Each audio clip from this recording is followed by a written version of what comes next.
Senate will now come to order. The first order of business is a land acknowledgement. ASG acknowledges with respect that the land we are on today is the traditional and ancestral homes of the Kumeyaay Nation. We recognize the indigenous peoples as original stewards of this land and all their relatives within it. As these words of acknowledgement are spoken and heard, the ties nations have to their traditional homelands are renewed and reaffirmed. The second order of business is a roll call. The clerk of the Senate will now take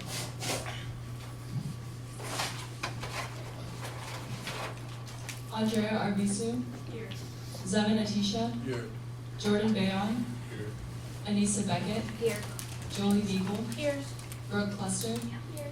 Jameson Daytog. Present. Cassandra Diaz. Here. Lucas Diaz-Romanos. Angelica Gottman. Here. Lily Giovanelli. Valentina Guerrero. Here. Kyla Hammond. Here. Deborah Ilupedu. Osasohie Iyoha.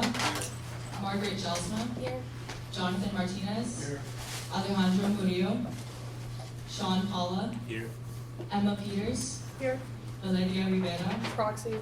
Amaya Rodriguez Ajis. Here. Maritza Santoyo. Here. Ava Serene. Isabella Sevilla. Here.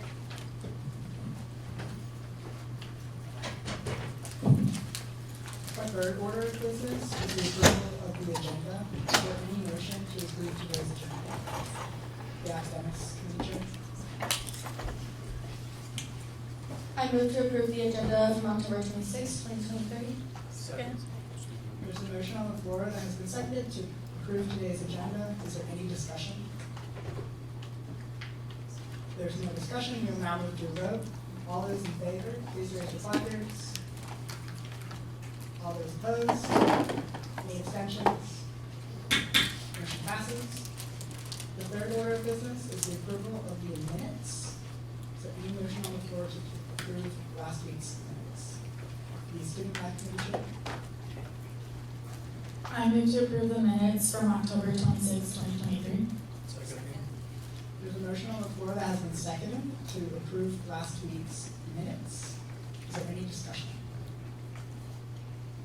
There's no discussion. We will now move to a vote. All those in favor, please raise your placards. All those opposed? Any abstentions? Motion passes. The approval of the minutes. The next item on the agenda is the presentation and discussion on strategic leadership by President James T. Burch III.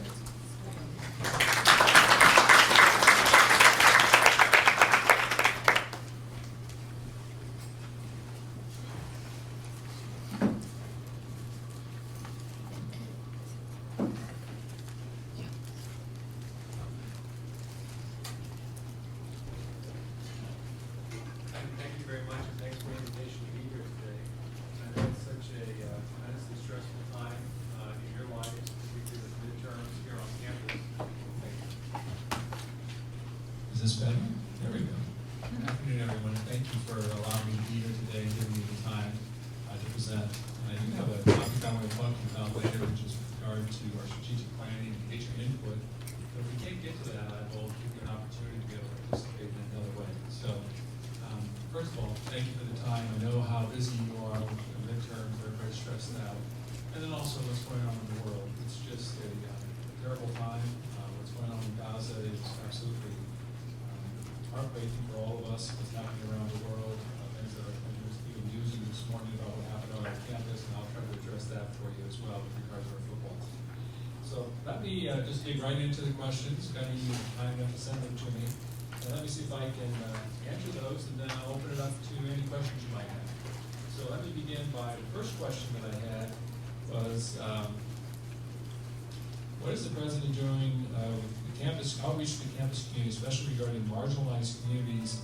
What is he doing to support the marginalized communities on campus? So it depends on how we define marginalized communities.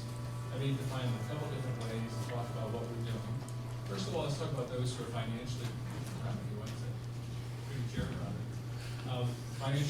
those who are financially distressed and having a hard time and have financial need here at the university. And I want to talk a little bit about that. One of the things that we did from last year, just to give you some sense of how the institution supports financial aid for students. This last year, or this year, we're actually now in the fall of 23, of our our total university budget, so think of our budget somewhere around $450 million. And we spend $115 million of that in any one year on financial aid for students. And what we did last year, you remember, tuition went up about 3.5% last year. We increased our financial aid to needy students by 10%. So we had an $11 million increase in our financial aid for students. And 90% of that money goes to need-based financial aid. So those students who are marginalized because of their financial needs, that's how we're trying to take care of them with regard to financial aid. Let me also talk about other ways that we support marginalized populations. And again, if we talk about students of color, we talk about first-generation students, we talk about veterans, we talk about other student populations that we can consider as marginalized. Let me tell you a little bit about what we've been doing. First of all, we offer more counseling support than we ever have. You might be familiar with what we're doing online, but we've also tried to improve and attract counselors who actually represent the marginalized communities, both in terms of their identity, but also in terms of their backgrounds and experiences. When it comes to our faculty, one of the things that faculty, we're so blessed, our faculty stay for decades at this institution, and we want to keep them as long as we can. So they don't turn over that often, but in the last 8 years, we have made a significant progress on trying to increase the number of faculty of color. In fact, 40% now of assistant professors, which is the first level of professor at the university, assistant, associate, and full professor, 40% of those in the College of Arts and Sciences alone now identify as individuals of color. We also try to do the same thing with our staff and our administration, and our board is the most diverse that it's ever been. And so, small steps, but we're making very positive steps there. And those individuals are always concerned about our marginalized populations. Food insecurity and housing insecurity remains a big issue. I'm really concerned. And we did a strategic conversation. I could use your help on this piece. I'm really concerned about how is anybody going to afford to live in San Diego going forward. Just named the most expensive city in the country. All of you are experiencing that, both in terms of you're going out to dinner or if you're trying to find housing near campus. So we have some ideas around that. One is which we're trying to take 2 of our projects. I believe this has been presented to this group before about what we're doing with the UTAs and PTAs, creating new housing across the street, Pacific. People don't seem like you're familiar with that. Have we talked about that at all? Oh, okay. So I probably that's a separate presentation, so I can talk to you about that. We're actually building more apartment housing. We're having funding for that housing that's coming from some foundations and other organizations that allow us to put a cap on the rent in terms of like only 2% a year increase, so it doesn't become out of range for our students and our faculty and staff. Also, we're going to be building, if you think about where familiar with the city of Terrace Apartments, if you think about where the Shiloh Science Building is, down below in that canyon, that apartment complex is, some of those houses. So we now own all that property. And so in the next 4 years, we'll be getting rid of all that, and we'll be creating about 600 new beds, dormitories for students, so we can maintain the price. That's still not going to house every student. And so we have to think about that and other more, I think this we have to be more creative with that. Also concerned about food insecurity. It's a real issue on our campus, and it is on campuses around the country. What can we do about that? And that's going to have to be around financial aid. It's going to have to be our food pantry isn't going to be enough, and can we do some other things to be helpful? So I can use your ideas and help there. We also are going to be going into a new campaign. So universities, they always talk about the president. He's always out trying to raise money for the institution, and so we'll be entering into a campaign probably in the next 2 years to go public, and that means we'll start talking about the goal.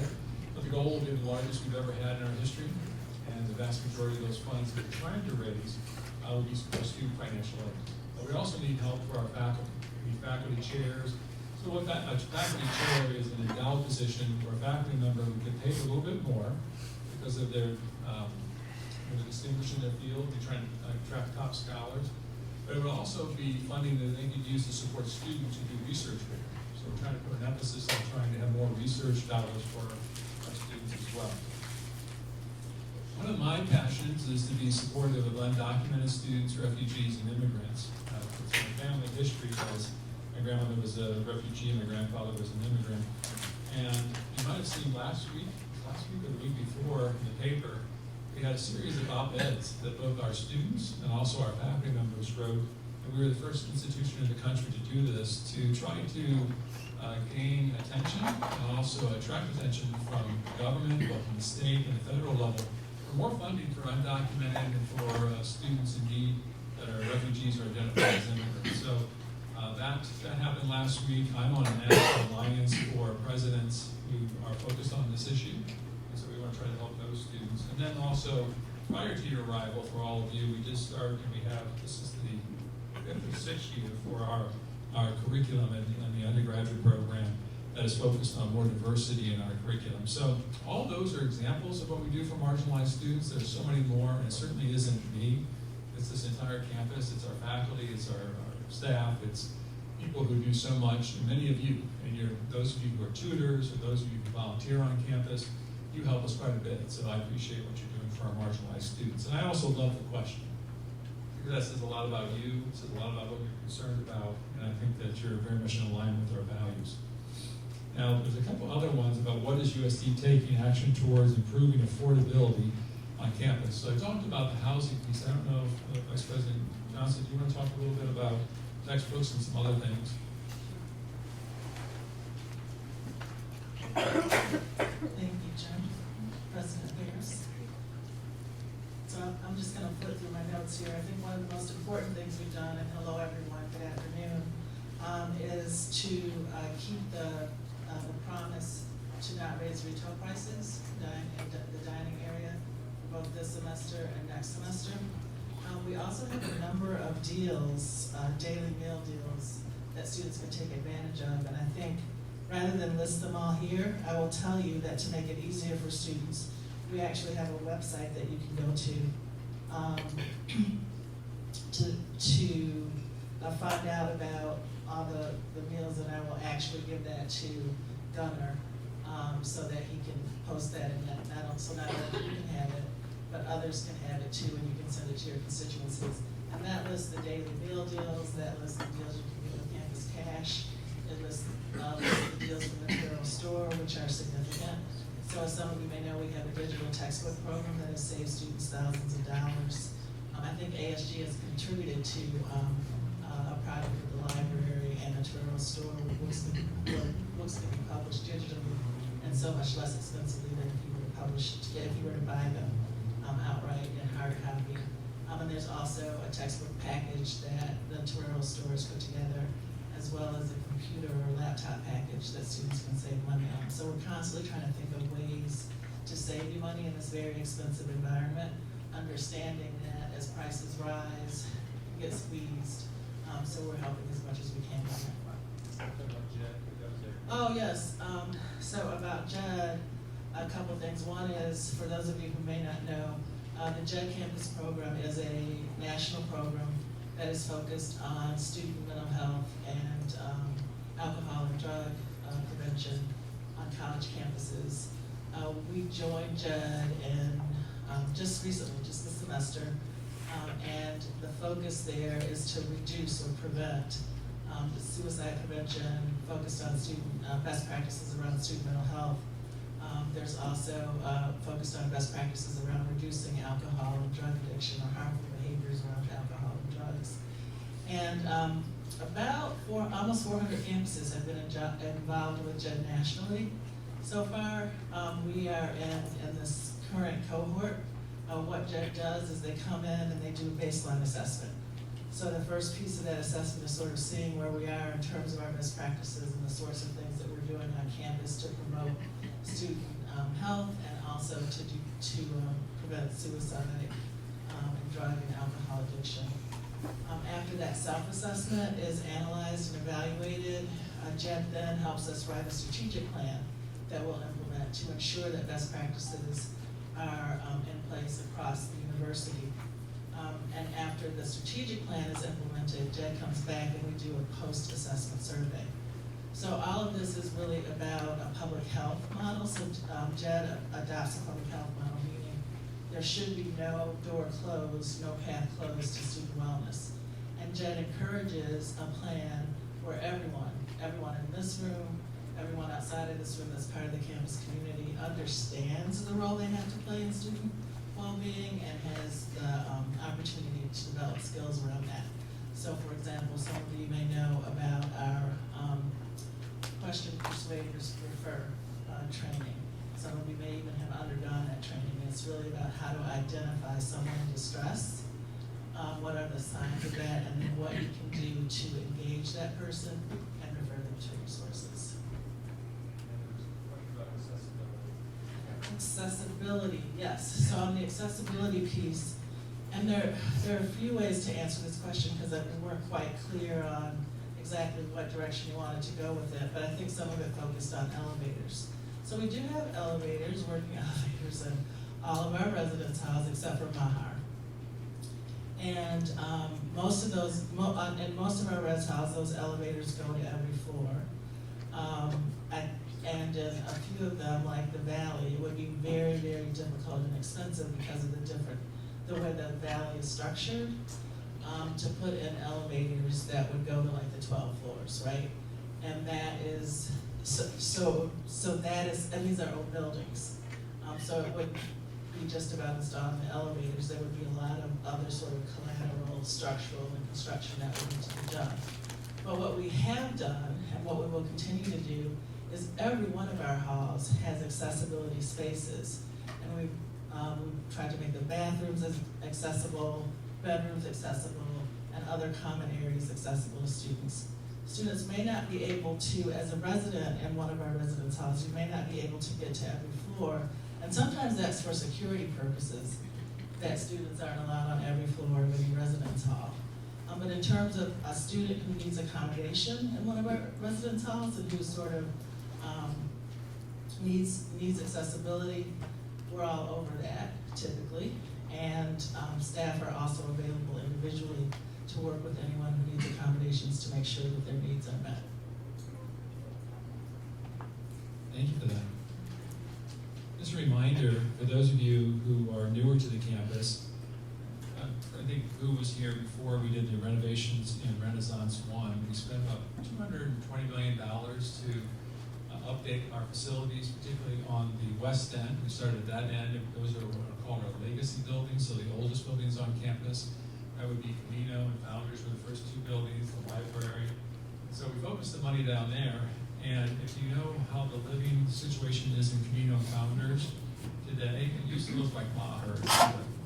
So that's, God bless you. So that type of upgrade is what we're hoping to do here in Maher at some point, probably in the next 5 to 6 years. So that's, we have to plan this over a period of time, because that's a lot of money. But you notice what we did with like Canal School, by having new learning commons, all those are part of that plan as well. And so we do have plans, as you know, with the Wellness Center, and I'll talk about that in just a moment. We're also looking at the possibility of a new science center coming up soon, probably not in your time here. It's going to take a few years to raise the money and have that going, but we're always thinking about how we can do this, and we certainly want every facility to be as accessible as possible. One thing I'll compliment ASG on, your predecessors in particular, was there a real push back, I'd say 4 or 5 years ago, maybe a little bit longer than that, about making sure that we have non-gender specific bathrooms on campus. And so if you look at how Canals was designed, you've been in Canals and it has all individual bathrooms, that is the new design for the campus. So whenever we build new buildings, in fact, the Wellness Center, I don't know exactly how this works, but there will be a non-gender specific locker facilities and restrooms in that facility as well. So we're trying to take care of all of our students as best we can, make sure everybody feels included and has accessibility in that regard as well. Let me then, excuse me for my voice, I'm kind of hard hearing right now because I'm all stuffed up. My voice was cracking yesterday. I was actually in Chicago speaking at an inauguration of a friend of mine, and my voice cracked like I was in 8th grade, so I apologize. I apologize for that. Well, the last question on this sheet, and I'll move to another one, is reasonings behind the mass email on the Israeli-Palestinian conflict showing remorse for Israel while not addressing remorse for the Palestinian community. For those of you, I think everyone saw my email that came out on October 9th entitled Terrorism in Israel. And I wanted to talk to you a little bit about why I said what I said when, and also a little bit about our philosophy on public statements. So So to give you some sense, public statements from me, this is something new in the last decade for college presidents to make statements about just about anything that happens in the world. And if it's, what I've tried to do is try to identify populations on our campus where if something happens internationally or domestically that we feel you might have questions about whether or not one of your members of our community, a member of our community is in that population, might have been harmed, or if it directly has an impact on where you're on campus or students are studying abroad, I typically will weigh in. So, for example, the first time I ever made a statement was in November of 2015, and there was a terrorist attack, probably when you were in middle school or high school, a terrorist attack in Paris. And I came out initially, I said, listen, this is unacceptable, I condemn the attack, I called for prayers, talked about what the Catholic Church was doing, and then put out resources for people to know where to go for counseling. In Orlando in 2016, we had this horrible mass shooting at an LGBTQ plus club, and it was, I think it was one of the largest shootings, mass shootings in the history of the United States at that time. And I came out with a statement there saying that we love our LGBTQ community, and people were worried because that happened in June. People wondered whether or not some of our students from Florida might have been there, and so we made sure that people knew that everybody was safe. And same thing with Paris, that we already checked all of our students who were in Paris and around that, made sure people knew that they were safe. Then when President Trump came out with a ban, he presented a ban to recommended or was talking about a ban on Muslims and from people from the Middle East. 2017, instead of sending a message to campus, I wrote a national editorial that was published by the USA Today, went out to about 8 million people, condemning what he was considering and saying that we needed to make sure that we remain open to immigrants and those individuals in our country. Another example, 2020, with the murder of George Floyd, came out immediately to make a statement about that. All these, with the exception of the national editorial that I wrote, all these I try to get out within 24 to 48 hours of the incident happening. So what comes to me, so for example, when the terrorist attack hit Israel on October 7th on a Saturday, by the time we got the news fully, it was Sunday, I was getting information, we get institutional alerts, and I was getting alerts that there was a fear in the United States of retribution against Jewish citizens, that there might be other terrorist attacks in the United States, and so we're on high alert. When I wrote that, it was in that context. So by Monday, so within 24 hours of really knowing what was going on, I tried to get a statement out. If I had had more time, if I had had time to reflect, think about it, I could have done a better job of making sure that we do not leave our Palestinian students out. So that was a mistake on my part. I could have said something at that time. At the time, I was more worried about getting those 4 points out. A, condemning the attack. B, letting you all know that there were no students there or faculty members in that region at the time of the attack. Number 3, to talk about what the Catholic Church said. So if I had to do it over again, what I would have done is had my own words to say that.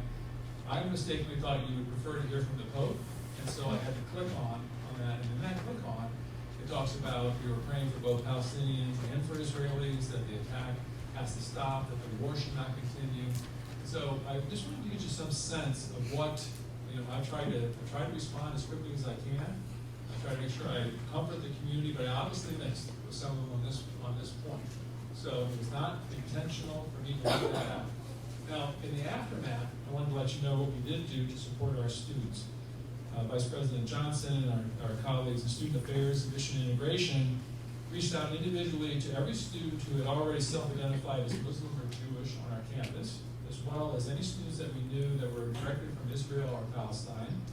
Our Dean of Students, Nicole, Dr. Whitner, and our Director of Ministry, Mr. Santa Maria, sent personalized messages to 351 students who identified in those categories, and also from Middle Eastern countries, offering direct support. We also did reach out if they had any academic difficulties to make sure they could talk to their faculty members about that. And we had liaisons from our wellness team reach out to the leaders of our Hillel, Muslim, and Palestinian student organizations. So we did try to take quick action as we can. But please don't forget that as a Catholic institution, we have a commitment to provide moral clarity when it comes to the pursuit of truth. And we need to be clear that the atrocities that happened on December 7th by Hamas were formed out of hate and evil, and we know that war only sows more destruction and death. And we wanted to pray for the endless violence that's going on, the senseless violence that's going on there. And I know that in the Catholic teachings, we know that Palestinians and Israelis are both made in God's image, and therefore are viewed with an innate human dignity that no one has the right to take away. So my apologies if I in any way offended our Palestinian students or students who are concerned about what's going on in Palestine. It's not my intention, but I try to do the best I can with the information I have at that moment. So I also want to point out that some people wanted me to go into more depth about what has happened in Palestine and Israel, about the human rights violations that are being looked at by the United Nations. To give you some sense of that, there are 100 countries, including our own, that are under investigation by the UN right now for human rights violations. We have horrible things going on around the world, in Yemen, in South Sudan. I've never written to you about the Ukraine. So if I start weighing in on everything, then when do I stop? Does it lose it? Does it lose its message? So it's not an excuse. I'm trying to pick my points. And I'll try to look to the student government leadership to help me when those times might be more appropriate. So with that, let me turn to something that came out this morning that was in the Union Tribune, which was quite shocking. Not the allegations itself, but what was being suggested. And that was with regard to our football hazing situation we have on campus. And I wanted to remind you about what we've done, what we know right now, and what we're going to do in the future. To the extent that I can say anything, since there's a police investigation going on. On August 18th, our football coach, Brandon Moore, and this is something I want to clarify right from the start. In the article this morning, the individual who's suing the university over this hazing incident suggested that the football coach knew what was going on. We know that to not be true, not at all. In fact, it was Coach Moore who, this incident that is referred to in the newspaper article happened on August 17th. On the morning of August 18th, Coach Moore told the athletic director, I knew by 2 o'clock we suspended all football activities by the afternoon, and Coach Moore was fully supportive of all of that. So I think that's an untrue statement that was said this morning. Remember what we did at that time. We suspended a number of student athletes. They had athletic suspensions, and some were permanently suspended from the team for their actions, what happened with regard to the hazing. We turned it over immediately to the police. The police are doing their own investigation. This is one of the most frustrating parts when something serious like this happens. The police do not move quickly. So they take their time, and they've got thousands of other things that they're doing. And so we ask them to give us feedback as soon as possible, let us know what we need to do. And to this day, we still don't have we don't know where the police are going to go with their investigation. Okay, so we decided to move ahead with our own investigation. Typically, we would wait till the police were done, and then we would have our investigation, but we have not had that completion. But we decided to do our own investigation. We hired an outside law firm, so it's independent. It's not the university doing the search. It's not me or anybody. It's not our legal counsel. It's an independent law firm. They're doing their own interviews. But remember, on a football team, when you have coaches, staff, and football players, you have over 100 people. And all of them are having interviewed. Each one is being interviewed individually. So it takes time to go through them. Anyone found in violation of our university code of conduct or student policy will go through the student code of conduct procedures and will be handled. And of course, if there's anything that's illegal or that if it's anything criminal, then the police will have their own ways that they would deal with that. But we condemn hazing of any sort. It's completely unacceptable on our campus. We acted immediately. We're doing everything we can to bring this to a close and to make sure that we find out what happened and that those who need to be punished need to be punished. There's another side of this, and this is that they are also young men that are participating. We don't expect everyone to make the best decisions always, and so we do work with our students in any situation we have. For example, restorative justice circles. We have a Center for Restorative Justice on campus. They'll be helping us with this as well. So know that we take it seriously. We don't want this to happen. And I'm appreciative and I'm grateful that those students who came forward and reported immediately, they're courageous young men to do that. And I'm horrified by what I'm hearing. And so I can't validate what was in the paper until we have the final investigation done. but I'm sorry that you have to read this about your school. And I'm sorry that this happened. With that, why don't I open up for any questions, and if we have time, Gunnar, I'd like to go through my presentation. Do we still have time to go, we have about a half hour? Do I have about another half hour then? Yep. Okay. Senator Valerius.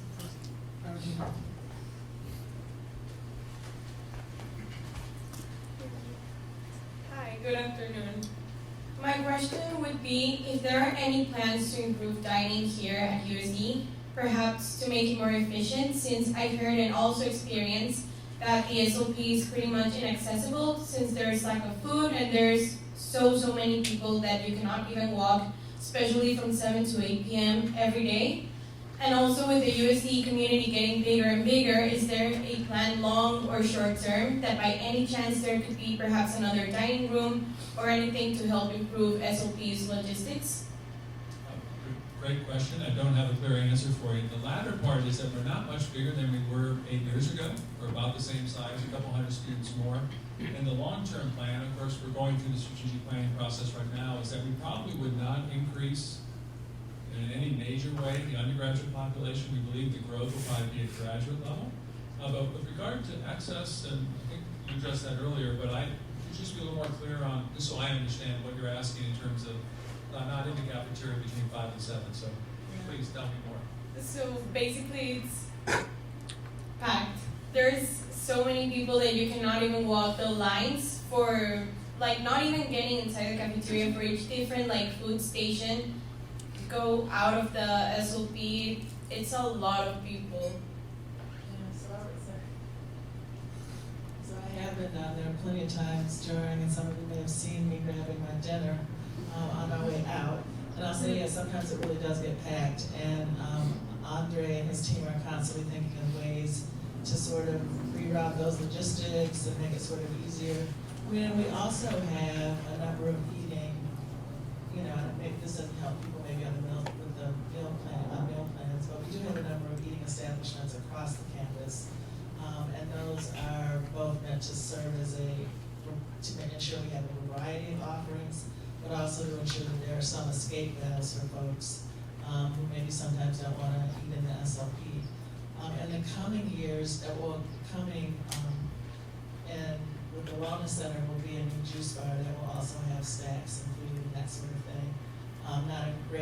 Not entire meals like you get in SLP, but again, it'll help to be a bit of an escape valve, especially if you want to eat light one night.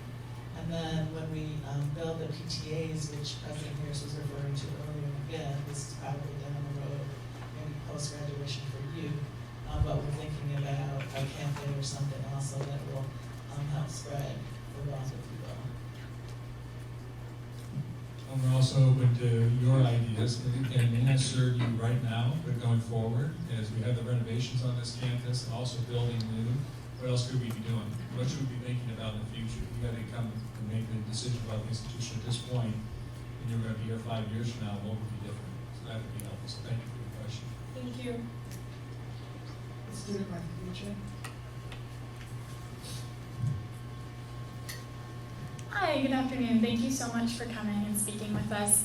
My question pertains to security on campus. As a third year myself, it feels that this past semester there seems to be an uptake in break-ins, car thefts, etc. And I was wondering what your office or subsequent offices are doing to maintain and increase the security within our campus to ensure all students feel safe.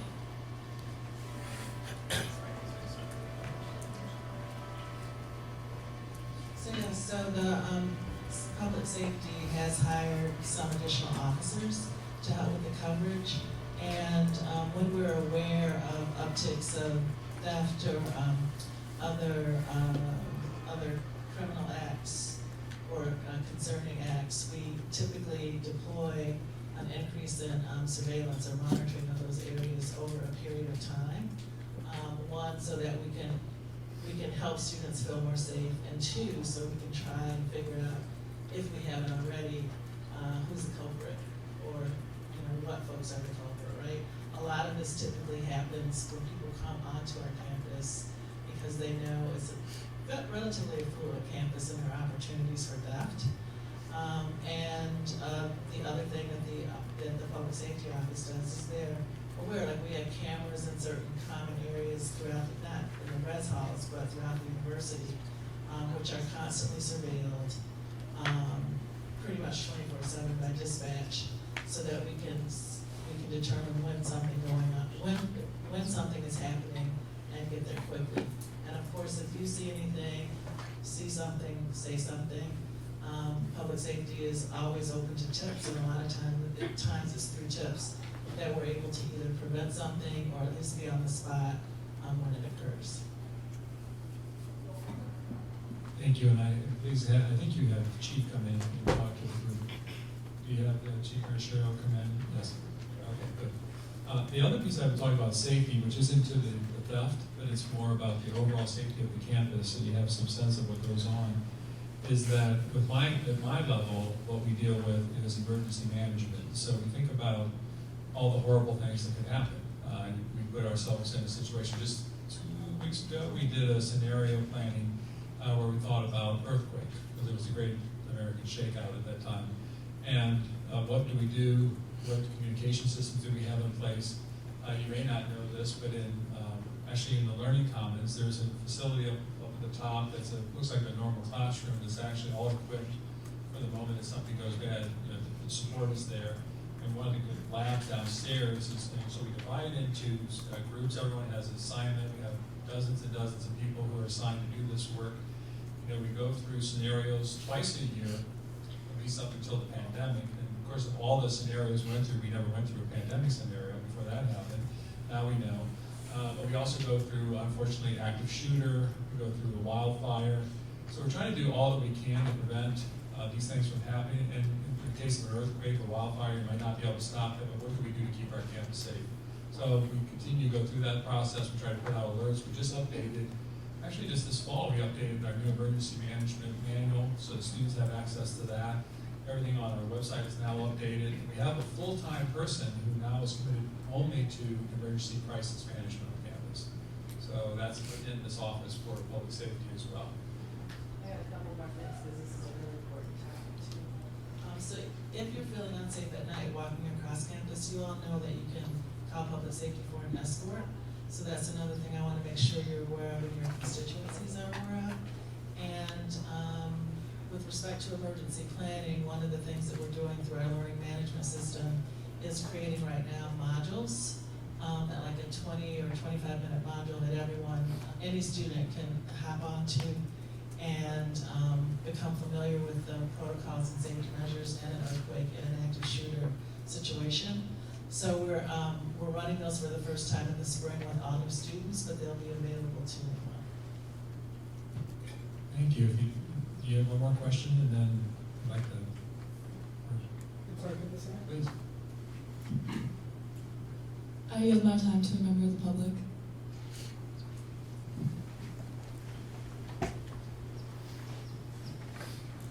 Hi.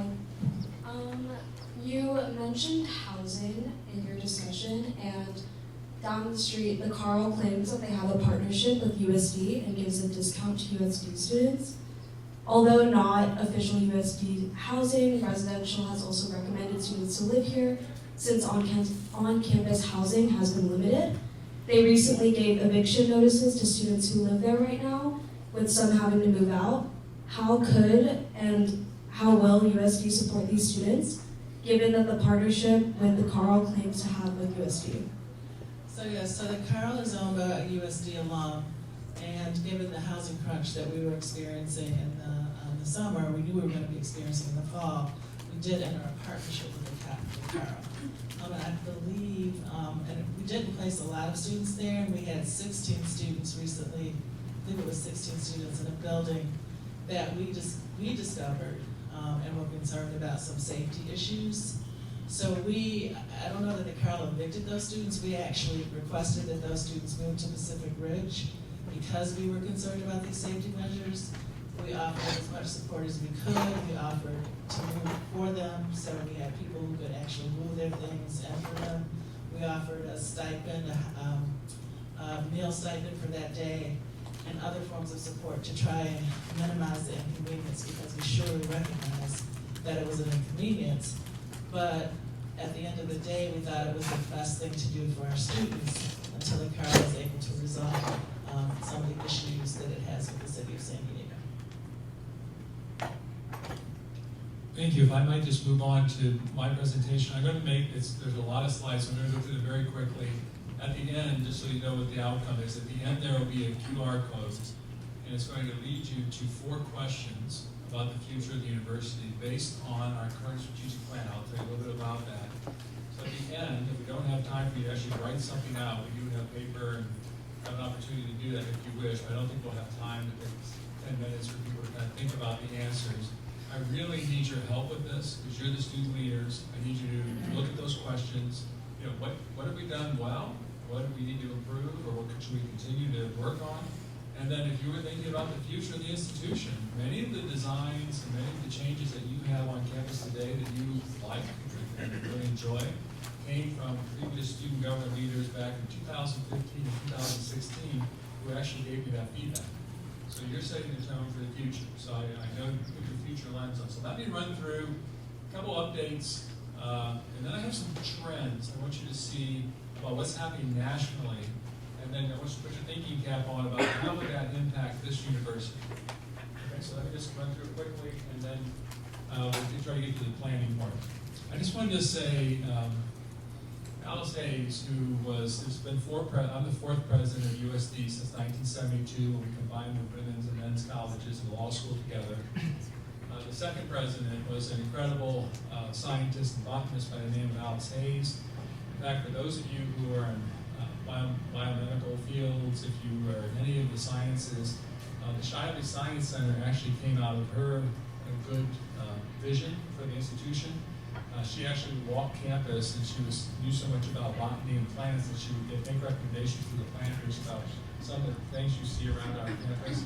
She sadly passed away a few weeks ago, and I talked to her sister, and her sister talked about how she actually still has a pre-written notebook, 2 of them, about all the plants back in the late 1990s to the early 2000s. But she's a wonderful lady. I just don't want to forget those who come before us and someone who really dedicated her life to this university. We have 18 new faculty members this year across the campus. You'll see that it's a diverse group of individuals, and this population, we have top graduate schools in our field. We got our top choices. Just an incredible pool of candidates that we attracted here to the campus.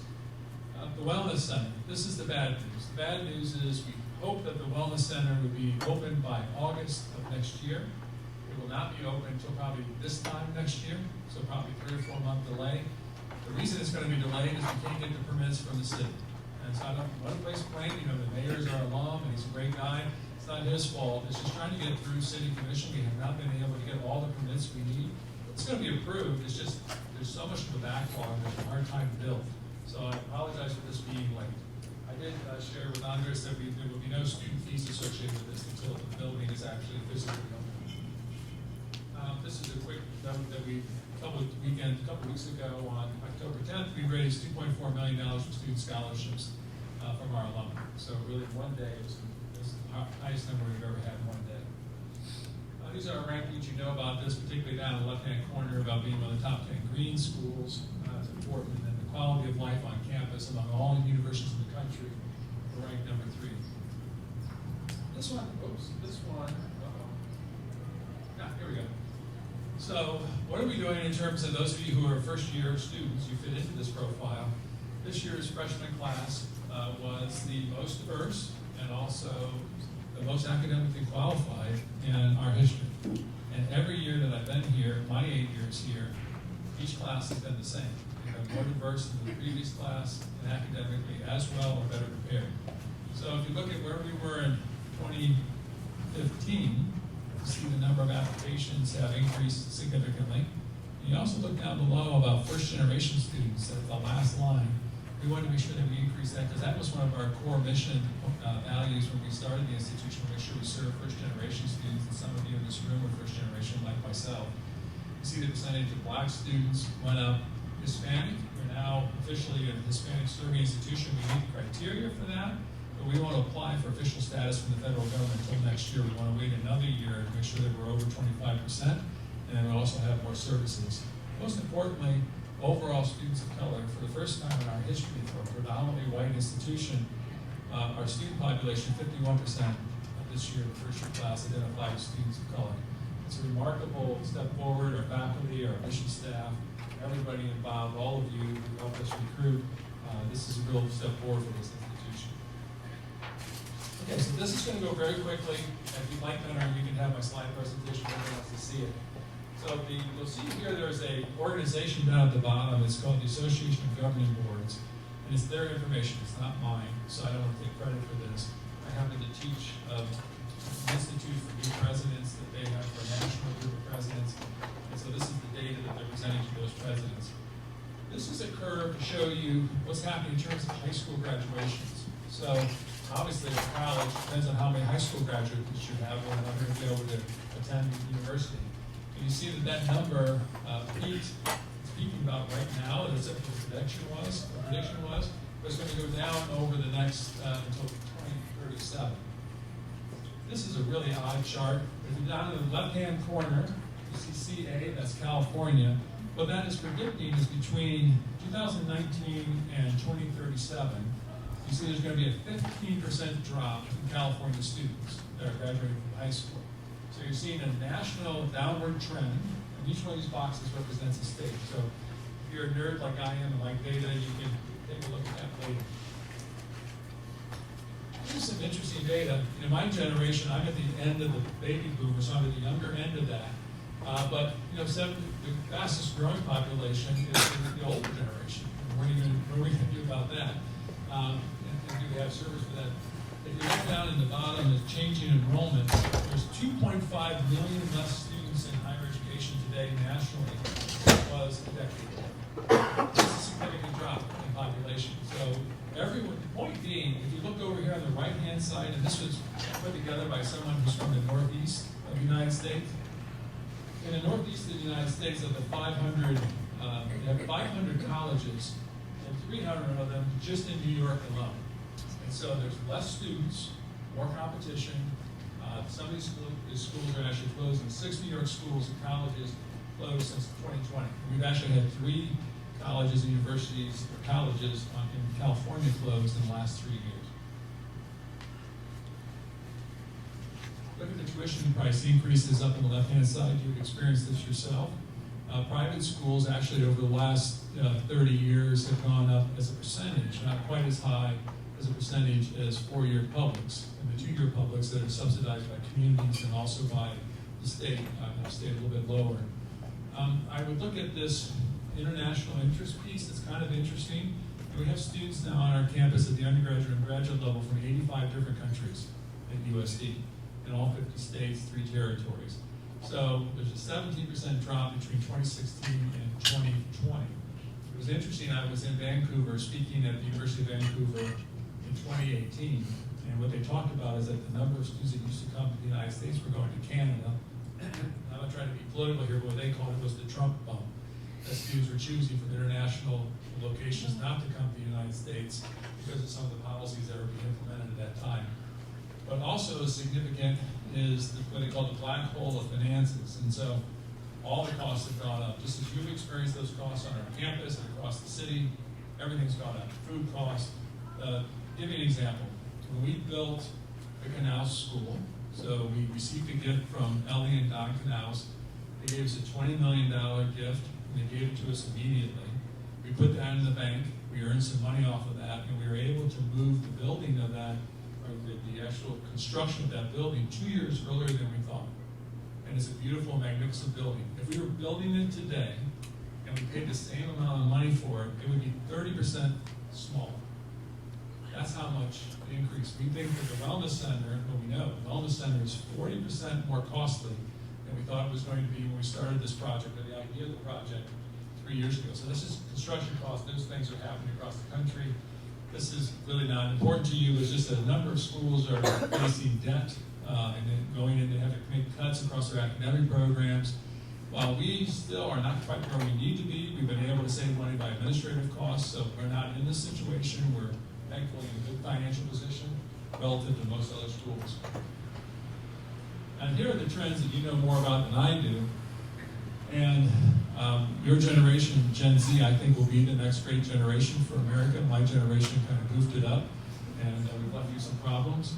But I think that your commitment to the environment, to social justice, to governance, and how, for example, just a few years ago, thanks to the input from students, we changed our investment policies to follow all ESG policies, to get rid of fossil fuel investments and so forth. We know it's important to your generation, but also there's a lack of confidence in higher education. So when you poll national, all the U.S. citizens and ask them, who do you have confidence in? Higher education used to rank towards the top, and now it's no longer there. But you see, particularly among Republicans, those individuals who identify as Republicans, they have little confidence, and that's based on the narrative that is out there that we're all liberals and we're not taking care of the country and so forth. So you understand how that works. On this one, you know, again, better than I do. The real issues are in that left-hand bottom corner. You've seen that yourself. You experienced it yourself, and our campus has experienced that. 47% concerned. I think it's high. I think that's even a low number. Concerned about how do you have life balance. You're also dedicated to your studies and doing well in class, and then you're also trying to have a social life. You're trying to do other things, get internships. Also, 4 in 10 students identify when they come to college that they have identified and diagnosed mental health issue, and that's even low based on some of the data that we've seen. And half say that they're not getting enough physical exercise or wellness. Part of the reason why we decided to have the wellness center and try to have all those facilities for you. You are digital natives. You're the first generation to be that. You've always grown up with laptops and everything in front of you. And you're also asking for personalized experiences. And that's something that higher education has to change. So if you're thinking about the future of this institution, how do you personalize the institution more? I mean, what is it that you need, that individual?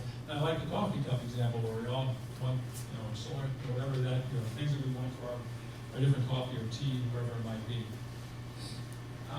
This one did not turn out well, so this is still, though, something that we like to share with the public, and that is it worth going to college? You hear this question, is it really worth going to college? And sometimes it doesn't feel like that if you're getting a debt. I graduated from college with a debt as well. But if you just simply earn an associate's degree, you're going to earn almost close to $500,000 more than those who don't have one. And a bachelor's degree, regardless of the field, you're going to make $1.1 million more in your lifetime. You're also more likely to have social mobility if you go to college. And down the bottom, and this is a really interesting piece, it's not surprising, but those who go to college are healthier, they're more likely to exercise, they're less obese, and so they have less burden on society in terms of our healthcare system and so forth. So there's an investment in higher education that many of our donors and even the funding from the state of California recognize this, right? It's a good investment to invest in higher education. I came to you a year ago, and the number we helped with our new mission statement, our new vision statement. I won't go through every detail of it, but I will say, for example, when you began your meeting, this is another example of student activism or student asking for something to change at the university. You had the land acknowledgement, to recognize the Kumeyaay land that we're on. That is now part of our value statement. It actually shows up in our care for the common home. For the first time in the history of the university, we actually made an acknowledgement that we're on Kumeyaay land. And so that came from your request, and you asking us to do that, and I think it's a great addition to our university vision, mission, and values. Vision 2024 was the title that we gave to our plan. It was created in 15-16, and we looked at 2024 because it's next year, and at some point, maybe have somebody from University Relations kind of come in and talk about how we're celebrating the 75th anniversary. For example, there's going to be a national conference here on Catholic higher education. So we have top scholars, we have individuals coming from all over the country to make presentation papers. It's an academic conference the second or third week of January. And so if you are around at that time, we will definitely, students can attend that. It'd be a great opportunity for you to attend an academic conference, but it's focused in our 75th year. And in November of next year, we'll be celebrating the actual 75 years from the founding of the university, which is 1949. So here's the strategic planning update. In that plan, we had 5 goals. And the goals, if you go online, take a look at those, and it's on the Envision 2024 website. Those 5 goals are goals that you would find almost for any university in the country. We want greater student success. We want you to be able to be retained better, to have more success in the classroom, to get internships and so forth. So that's one. We have more commitment basically to our common home, sustainability, and how we run the institution. There's a commitment to the financial resources, and you get a sense of what those 5 goals might be. And then we have 6 pathways that I think are more important, and I'd like you to take a look at those. But as we're looking to the new plan, I put together a President's Advisory Council last spring to say, how do you plan to plan? How do you know what's a good planning process? And so what they were looking at is what's the next horizon? So 2024 was kind of easy because that's our 75th anniversary. We can take a look at that. What's the next horizon? Is it 2030? Is it 2035? Is it 2028? Is there some rhyme or reason why we should be looking at 5 years? When we put the plan together in 2016 and it was approved, we had no idea we were going to go through a global pandemic. That kind of stopped things. $100 million of lost revenue for the university during that 3-year period. So that really did put some things on hold. So what is the new horizon? Some people like shorter, some people think longer because then you can get more done. So we have a big price tag, for example, for all the renovations we want to do in this building and other buildings on campus on this end. It's going to take some time, just like it did for the first one. And then we also looked at what are the questions to be asked. And here are the questions that this planning committee came up with, but you can ask other questions. So what does student success look like in the future? What does it mean to be successful? And Vice President Johnson has done a great job, and her team and all of you talking about what it means to be a thriving student environment on our campus. So what does it mean to be mentally healthy and well? It's not just about whether or not you're successful academically. How do we achieve and sustain academic success? By traditional measures. So faculty that we attract, journals that they publish in, what you do as undergraduates in your research, your scholarships when you go off for Fulbrights and go off to graduate school upon graduation or run the workforce. Here's a question that was asked earlier. What's the optimal enrollment for the university? And I don't think we should get a whole lot bigger than we are right now, and maybe build our class more than just let it grow. But then also, what about online servicing? What's going to happen with AI? It's a very different world coming up, and what will we do there? And how do we remain a leader in sustainability? And we still find gaps where we're not doing enough for sustainability on our campus, and we're still in the top 10 in the country. Why can't we be number 1? Why can't we do even more? What does that mean in the future to remain committed to that work? Other questions? This has been probably the greatest achievement, or one of the greatest achievements, and we're not even close to being where I'd like us to be, but it's been significant, is access, diversity, and inclusion on our campus. It's a very different campus than it was 8 years ago. And what does it mean not just to be a Hispanic serving institution, but what kind of services do we have to provide? We're not providing enough yet. So what do those services look like? You should think about that. What would those services be in the future? And then you have to pay for all this. What's the financial model to keep this going? There are ways that some schools have used. So for example, if you've ever been on the campus in the summertime, the place is packed. I was just talking to somebody the other day, and they just said, I couldn't believe how many students were on the campus in July, so we rent out residence halls, we have conferences for high school students, we have conferences for people across all kinds of different backgrounds and experiences that look for different things. But you only have so much of that, right? We're not going to do that during the time that you're in school because it's for you to use this campus, particularly during the academic year. So how do we find other financial revenue sources? And then what new academic programs should we have? So dream about that a little bit. If you could choose, and you're thinking a few years ahead of time, what would be those academic programs? What are you hearing about in other schools? What would be something that would be attractive to you? Maybe when you come back from graduate school, there might be something you think we should be offering based on the strengths that we have. So the planning, just so you know, Andreas is actually on the strategic planning committee, and this is a group of faculty. We've got trustees, we have alumni, a broad base of constituents. We're well represented, and of for our student body. Then we have a writing committee. This is similar to what we did with the mission and vision statement. So this fall, we're going through, I think I have a slide on that. This fall, we're collecting feedback, and this is on that QR code.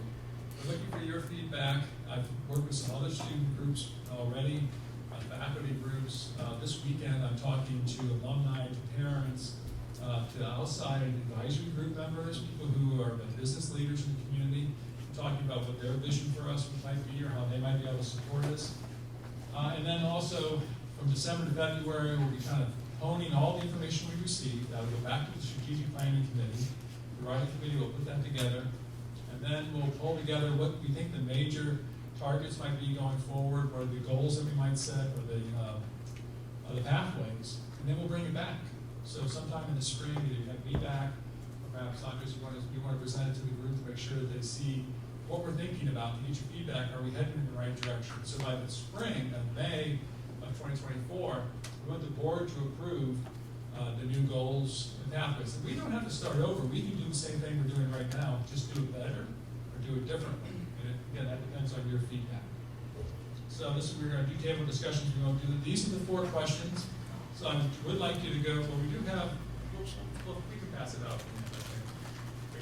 We do have, well, we've got what we call a placemat. How much time do we have? We don't have any time. You can grab one of these, I'm sorry. You can grab one of these as you're leaving. This is, it has the goals, the vision, the mission. It has the pathways at the bottom, and then it has some key indicators. Don't get lost in the rabbit hole of the key indicators because some of them are based on 1 year's data, some of them are based on 8 years' data, and some of the data isn't in there at all. It's just a way that we kind of keep track of what's going on. But go online and take a look at our strategic plan for 2024, and then here's our QR code. Get this, please. Oh, you can pass it on, okay. Yeah, okay, good. So you have a paper copy of the questions, and if you want to, Vice President Johnson, can you drop those off in your office? They may, or they can bring them to Jen. I think Jen's house is easier. Okay, thank you. I know that's a lot of information, I'm sorry. I know I lost it, but a little boring in some ways, but I like data, and I like information, and trying to make each decision, so I apologize for being rude. But are there any questions about the planning process or how you might participate, or any ideas or comments you'd like to make right now? We have 1 more minute.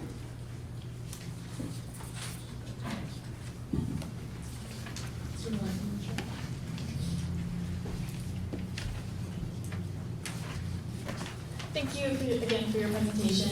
Going forward in terms of ways for students, like our constituents, after we hear this information and are able to take it back to them, are we free to share like this link with them, or is there another way for student feedback, or how? Okay. Yeah, absolutely, you can share the link. And then what we did for the mission and vision process is probably going to be in November, towards the end of the semester, after we start gathering some themes. We'll probably send out a similar kind of thing, email to everybody. So yes, please share the QR code. Please put the information in there. And if you like, it's helpful if you put your name and your information there so we can contact you if we need to be more specific. But if you want to make it anonymous, make it anonymous. So this is, we're trying to think about the future. It might be that you can't find a parking spot. It might be that something costs too much in the cafeteria. Those are important issues. That's what ASG and we try to work with through student life. But I really need you to be thinking, because you're great thinkers, considering what should this institution be in the future? What would you like to see when we come back 10 years from now? How's this institution different and better? So with that, Gunnar, thank you everybody. I'm so sorry it took so much time, but thank you for allowing me to be here today.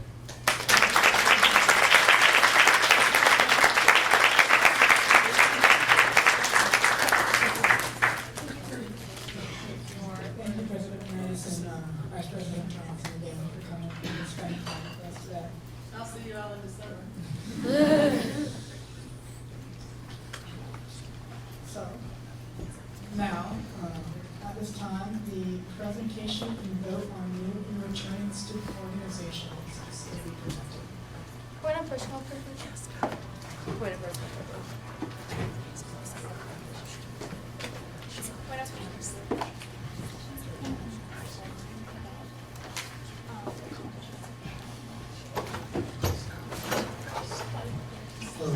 everybody for having a great day today.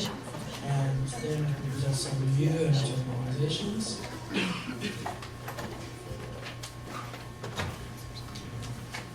Point of personal privilege.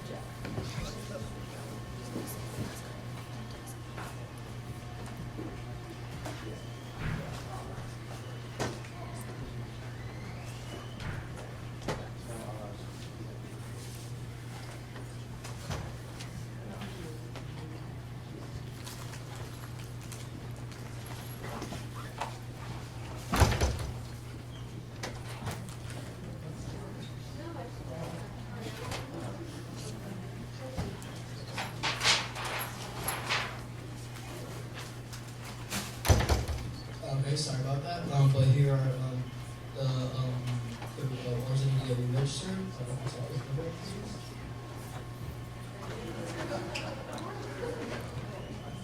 And our first all-new organization is the Muslim Student Association, which mission is to promote an education and informative outlook on Islam, with the goals to learn about holidays and problems on campus, while also creating a safe and inclusive space for Muslim and allies.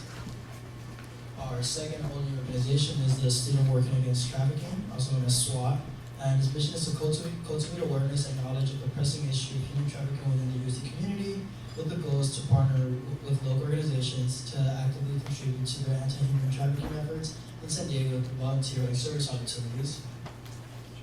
And our new organization for today was the Palestine Solidarity Committee, with a mission to educate and advocate as part of the struggle for justice in Palestine through the framework of international law. And its with the goal to organize educational, social, and cultural events to highlight the Palestinian identity, history, struggle, and experience. If you guys have any questions, comments, or concerns, and you guys can move to approve all these clubs. Is there any motion on the floor to approve? Senator Shaw?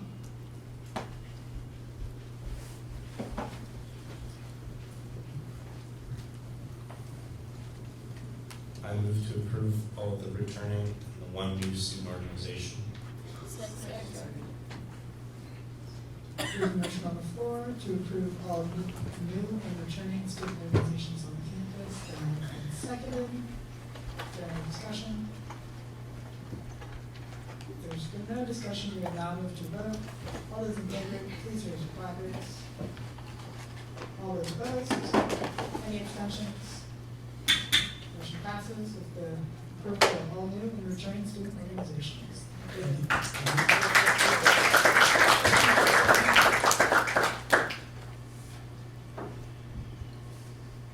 The next item on the agenda is a presentation and discussion on the ASG Executive Board goals for the year by the ASG President.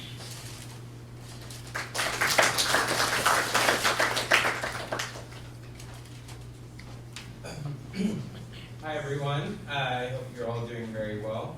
I think the main consensus about presenting to you all is that reviewing some of the questions, I saw that a lot of you have areas of interest that have been identified by the executive board, and so we wanted to make sure that we're working collaboratively as a team to address all these student issues together.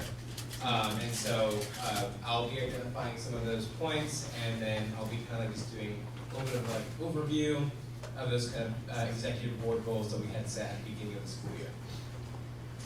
So, continuation change. That's kind of like what the PR chair identified as like our motto for this year.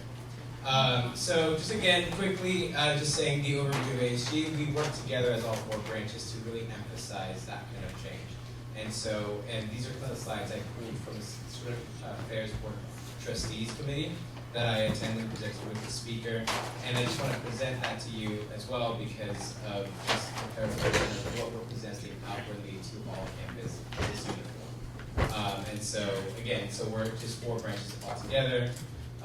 Again, this looks into a kind of structure of the four branches, and so TB, judicial branch, legislative, and the executive branch all work together to address these issues together uniformly. And so senators, as you are thinking about different projects that may include, hey, like maybe we should work on an event, or there's something that can work with that. Work with the TV chair, TVers, who can help plan that event. or we would look at process and things like that, work with the judicial branch. And so really emphasizing how all the ASG works together and we're one collective organization.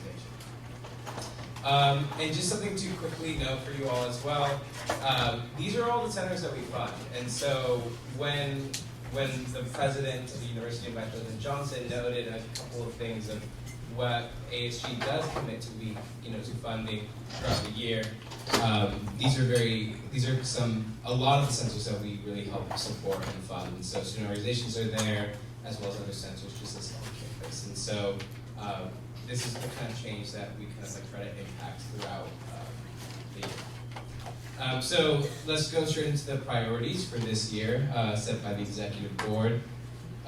One is student engagement and community spirit. So our why is to foster a sense of belonging and camaraderie among students in our larger campus community. We aim to both increase students' knowledge of us as an organization and better support the needs of the student body at large on a wide range of topics.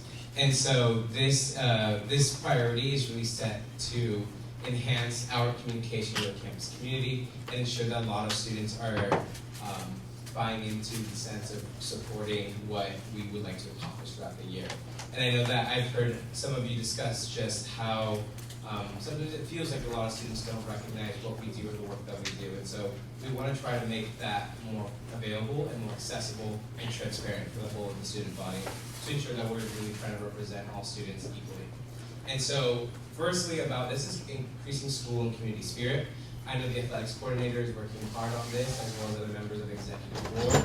And so we're working really hard to, something that the executive board really identified was the fact that athletics and ASG kind of face a very similar thing with just general student buy-in. And so what can we do to increase that school spirit into our athletics and into our just general campus community? And this is something I'm really petitioning for the strategic planning committee as well. So when I'm meeting with them, I am really trying to see what this campus community could really be. And so if this is something that you really want to partner on, please reach out to me within the executive board to really look at this particular issue. Increased cross-department collaboration and communication, increasing knowledge of student needs. This is something that I think we're looking at to try to, I heard that a lot of you are wanting to do tabling events, which is great. It's about getting out there, really communicating to the student body to try to collect as much information from everyone as much as possible. And then, again, at the end of the day, also just trying to increase student knowledge of ASG and the services that we do provide or things that we want to attempt to try to solve. Next is increase and promote student resources. So recognizing that student success extends beyond the classroom, we're dedicated to improving and increasing access to essential resources for the benefit of all students. For this, primarily, is looking at improvement in parking policies and allotments. The Vice President is sitting on the parking committee, and if anyone else would like to sit on that parking committee as well, they can reach out to the Vice President to be part of that committee and really work hand on hand with the parking department to really improve those kind of changes. And so we're really looking at pricing reductions as well as parking lot allocations to be more open to commuter lots. What we've seen a lot is actually that, when I sat on the committee last year, is that the parking lots sit at about 40, the proximity ones sit about 46% full throughout the day. And so we're looking at that and it's being like, well, there's not enough lots for commuters. So what can we do to really increase that commuter's lot space? That's something that we're really trying to attempt to evaluate. Evaluating campus pricing, I do believe that the executive board believes that a lot of the prices on campus continue to still be really high for students trying to access food, especially at Mercado, where we currently exist in a food desert, where students need access to fresh, healthy, and reasonable sustained food. And so that's something that we're really trying to tackle. Another big area is reevaluating campus food requirements of purchases of worth $1,000. This is something the executive board is still working really hard on.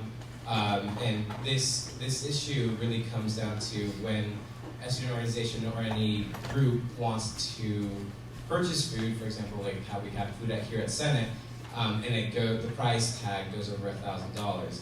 That becomes then an issue for food services in terms of trying to make sure that the food stays healthy. However, what we've seen with it, or is healthy, kind of like in that kind of requirement, is they can contain it to that number.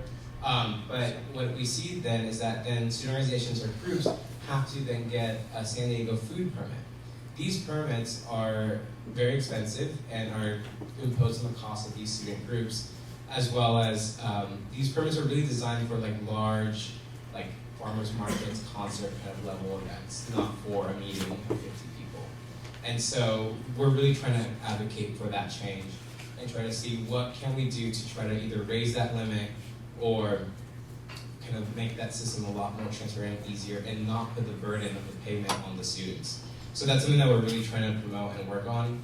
And then also working on launching a new campaign to expand Students in Need Fund. So this is a fund that really supports a lot of students, and we're working with Dr. Byron Howlett, the Assistant Vice President for Student Life, to try to see what this fund, which really helps those students who are desperately in need, which ASG has historically really also paid into, but how can we make this a more campus-wide awareness and community engagement aspect?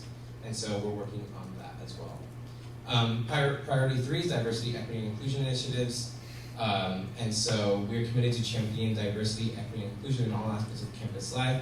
Our goal is to create an environment where every student feels valued, respected, and empowered to contribute their unique perspectives. And so action items for this, so then the executive board really identified was also what specifically do different marginalized groups have the need for. And I think that's really important to really address that different groups of students on campus face different situations and different circumstances.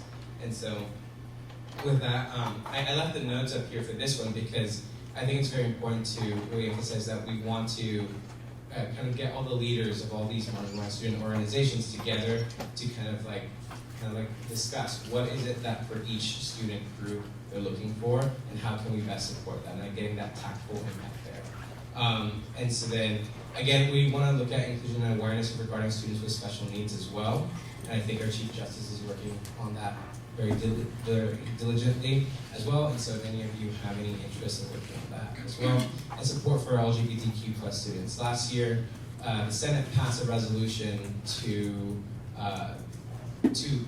look at the process in which campus speakers come into campus, especially those who can engage in hate speech. And so with this resolution passage last year, this year, myself and the Vice President have been communicating that to University Senate to really advocate for that change and look at those different complexities. We've been working with the Office of the Vice President of Student Affairs, but really trying to ensure that our mission and values stay consistent with supporting a speaker that does not engage in the targeting of our population here on campus. So that's something that really is tactful that we're continuing to do, and there's a lot of progress in that. And priority 4, to effectively, organizational goals. So to effectively serve the student body, we recognize the importance of a well-structured and efficient student government. We aim to improve internal communication, streamline decision-making processes, and enhance transparency within our organization. So this, so the first item is just full integration of all 4 branches, really trying to get the 4 branches to communicate more, collaborate more, trying to invite, to certain meetings where we can have all 4 ideas. I know that the Chief of Staff is working on office improvements, and so she's going to have input from all 4 branches as well. And so just really trying to create that collaboration. And then additionally updating the ASG office space. So this is an idea to really look at how many times people are in office hours and there's not enough seating for people there. And we want to make sure that we're inclusive of all members of the team. And so we're trying to create dynamic, different ways to make the office space a lot more flexible and a lot more open for everyone to feel welcome when you're all doing office hours, when other members of other branches are doing office hours, and how is it more supportive to those aims. And lastly, this is something that we're still trying to plan, is the San Diego Student Government Summit. So an idea is to really reach out to the other San Diego student governments in the area, so SCSU, UCSD, Point Loma, and CSU San Marcos, and really reach out and create a way in which we can carefully learn from each other. I think that's a big thing, is that I've learned that a lot of student governments act very differently and are very comprehensively, like just they operate very differently. So that's something that I think is very interesting to learn about, but also identify what's a key issue that students are facing in San Diego that is a common denominator. So all across different campuses, all across different institutions, from private to public, what are those issues? And so I think this is something that we're looking at, and we're making headway. I finally have gone in contact with all the other universities, and so we're going to try to see if we can plan that by the end of the semester. So with that, I think the final thought that I have for the Board of Trustees also, but I would like to leave with you, is that the former president, Melissa Joy Tumlos, her kind of statement for the Board of Trustees, which I really liked, was building bridges between ideas and action. And I connected that to our new one of making waves of change at USD. So that's what ASG is, and ASG is a change-making organization and governing body for the students, by the students, and of the students. And so I really want to invite you all to any questions that you may have for the executive board in general about any of these goals. And if you identify with something that we're championing, so like the SLP lines or things like that, we're working a lot with the pricing and things like that. And so we would like to collaborate on those issues as well. So, thank you. Does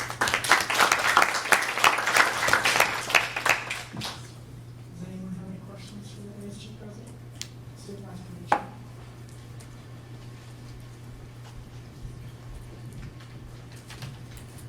Thank you for your presentation. I guess this kind of goes back to what you were talking about in terms of collaboration across all the different branches.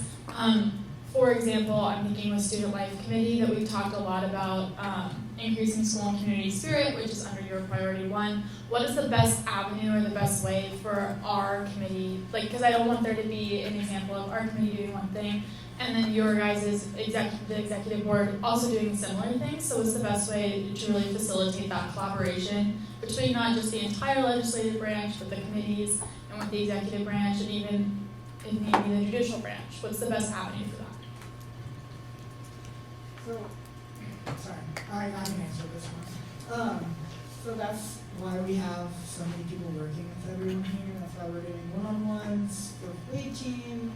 That's why I'm meeting with the committee chairs and coordinators. Just so if there is overlap, like I'm identifying them, they're identifying them. So we can either collaborate, or if we're already like handling the situation, we can have y'all come in and like give us some ideas and etc. So that's currently why we have so many meetings. And so just in case there is overlap, we can discuss. And that's also why we have a present. Point of order, the time allotted for this agenda item has elapsed. Senator John.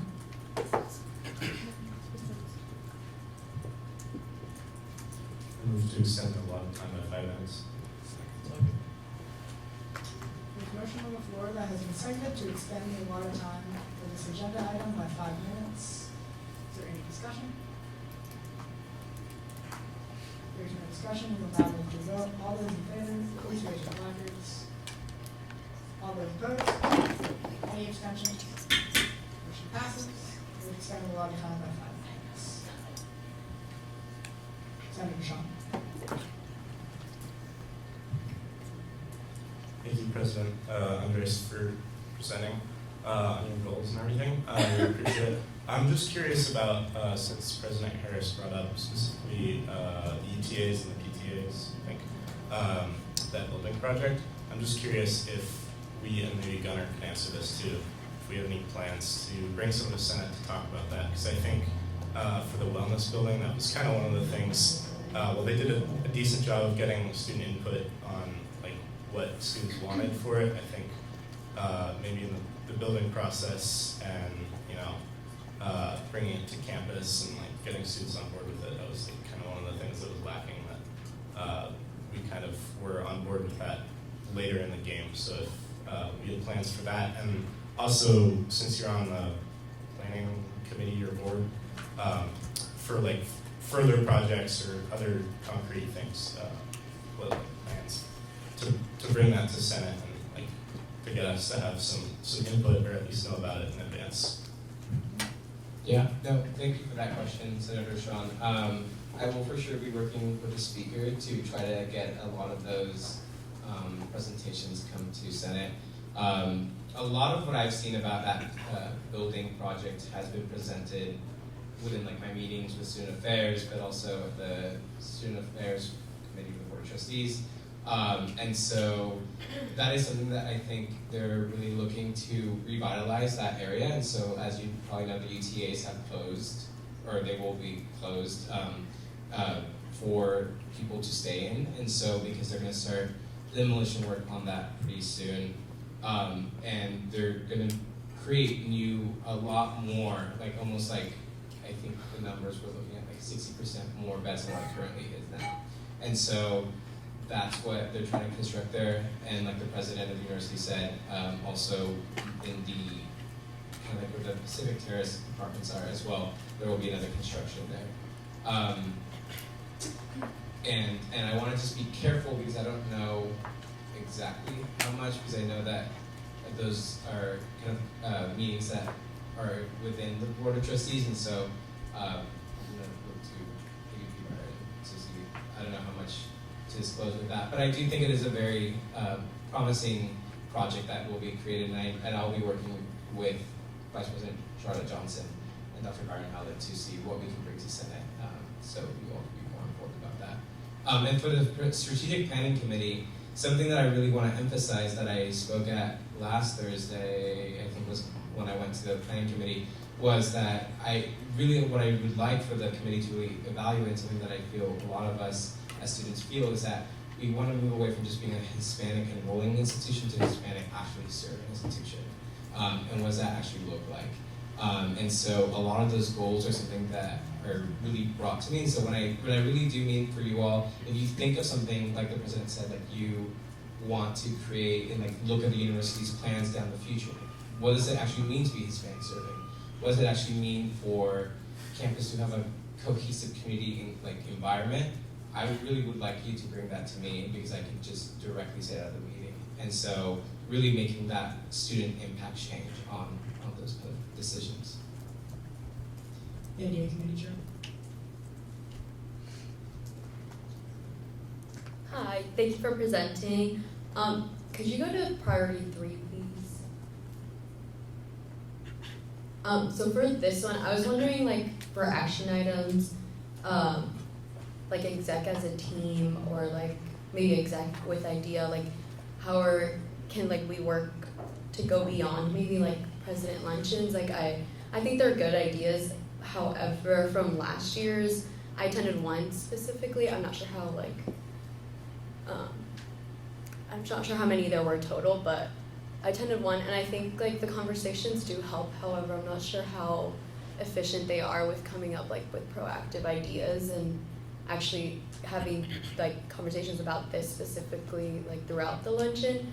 So I was wondering how your team or like exec and maybe like in collaboration with IDEA or like with Senate as a whole, like how are we doing actionable items that are like maybe going to GBMs or like going and like into these spaces and asking questions, or I don't know, just beyond like you come to me for like maybe something if you're aware of.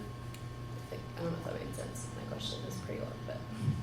Yeah, no, thank you. So at the beginning of the year when we were looking at the goals, we were trying to identify what tangible action items we can do during the first couple months. And so exec, we wanted to attend as many of those, we wanted to attend as many GPMs as possible. And so that's something that at the beginning of the year we try to focus on. I think it's something that we continue to try to move on to as well. But I do think it is super important that we collaborate together and to really bring that up. These things that are just kind of identified, I think the main thing to say about the goals as well is that these were kind of identified at the beginning of the year, and a lot of these goals change throughout the year, and what they adapt and what can we do better to kind of like implement tangible and concrete items. And so for sure, I think the question about like the luncheon about like a president's kind of round table of like hearing from all the different marginalized groups is to directly try to collect as much information first as possible and then create a plan to move forward. And that's something that I think we can collaborate with the ADA committee 100%. Point of order, the time allotted for this agenda item has elapsed. So if you all feel like spending your time on this agenda item, there are really more convenience staff.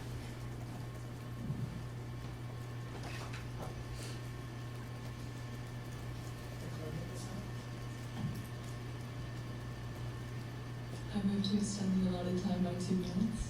Second.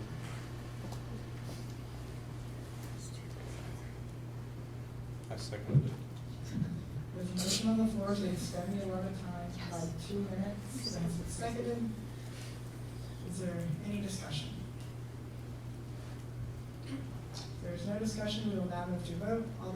All those in favor, please raise your placards. All those opposed?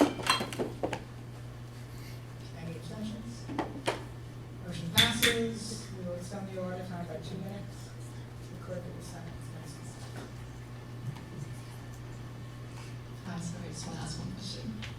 So in terms of under priority 2 for increasing and promoting student resources, in terms of the campaign that the executive branch is planning on launching to expand the Students in Need Fund, in what ways will this improve the Students in Need Fund, and when can our constituents expect to see these changes? Yeah. So this is something that we've identified. So first of all, that Students in Need Fund is a fund that was created to address persistent and really emergency needs of students with facing serious financial troubles. And so throughout the years, the Association Government has been significantly apportioning money for that fund to continue to support that initiative. However, I think we're looking at what's something that some of the members of the executive board identified was that how can we actually kind of like do like kill 2 birds with 1 stone perhaps? How can we create a campus-wide kind of like engagement of the student body that spreads awareness about what ASG is doing, trying to increase accessibility, but at the same time actually like, directly raise money for this fund that I think is very vital for the support of a lot of students, especially going through a lot of hardship. So we've had a discussion with auxiliary at the beginning of the semester, and the running idea, and to kind of go through that, the running idea is that we initially had thought about creating kind of like, where you go to the grocery store and you round up your dollars kind of like to pay for, to donate to this kind of charity. We were kind of thinking of something similar, where we run a campaign where everyone who goes to dining services on campus kind of incorporate some sort of like additional rounding up or a donation that then can be transferred to this fund directly. And so trying to raise as much money as possible to support the fund as well as driving out like student engagement on campus and creating a creative way of doing this. In terms of timeline, we've discussed it. I think we're still having to discuss the actual technical parts of that. Like what does it actually look like to round up or to donate at the actual cash register, like at like Aromas or Teamwork or something like that. So that's something that we're still working with auxiliary to try to figure out. But it is something that we're trying to have ready to go in the spring semester.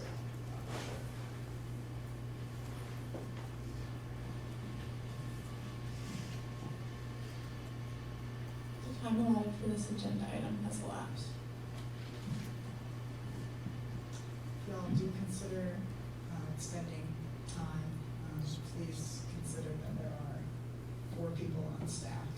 So I would, if you do extend time, maybe more time would be necessary, but only if y'all want to.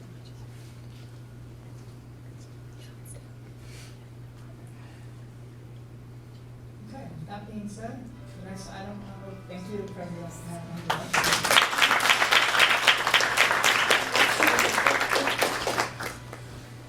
Next item on the agenda is reports from the Speaker of the Senate. Hi everyone, I hope y'all are having a fantastic 5th Senate of the year. I just want to say a few reminders for you all. So if you need a Miss Senate or leave Senate early, please email me with 24 hours notice, or you will get an unexcused absence. And if when you're in the office, please make sure you're doing your Senate work. It's very important that you're keeping on top of things and you're following your tasks, especially if there is a Google Doc sent out for the president or for any other speakers.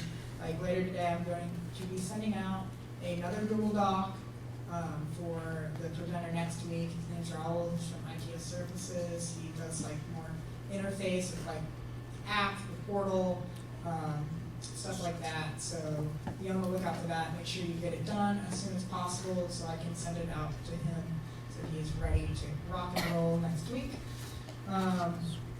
And when you're stuck on ideas, I hope all of y'all are grooving well right now and getting all your work done. I've seen amazing things so far and heard amazing things. But if you are stuck, I have many ideas. I have a little working sheet, and then any of your like one-on-ones or advisors or like great people to like bounce ideas off of or talk through things.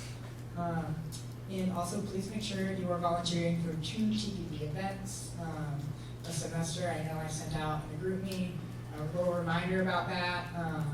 There is a fantastic concert on Friday I've seen thrown, and they really do need help, especially with cleanup. So we greatly appreciate it, and it would knock one out real quick for that.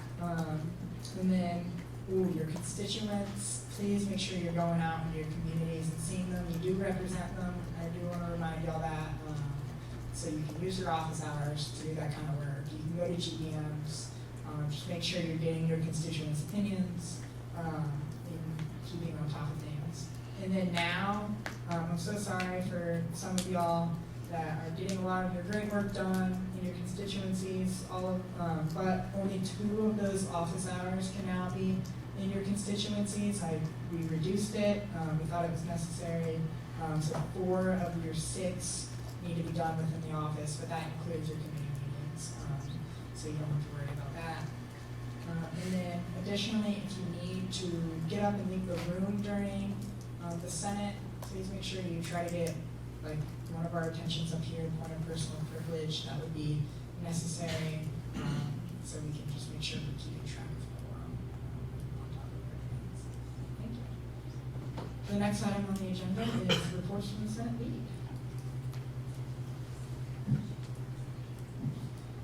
Happy Thursday, everyone. So not many updates from us this week. Just please remember, if you have not done so, fill out the Senate initiative sheet. It'll take you max 5 minutes. Great thing to do during your office hours. There are still a few of you who need to complete it.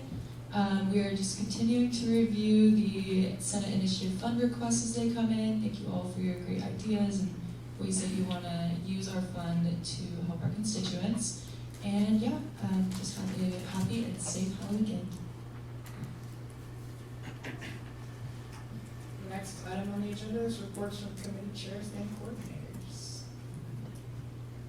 Hello everyone, I'm going to be giving Jolie's updates. She had to leave.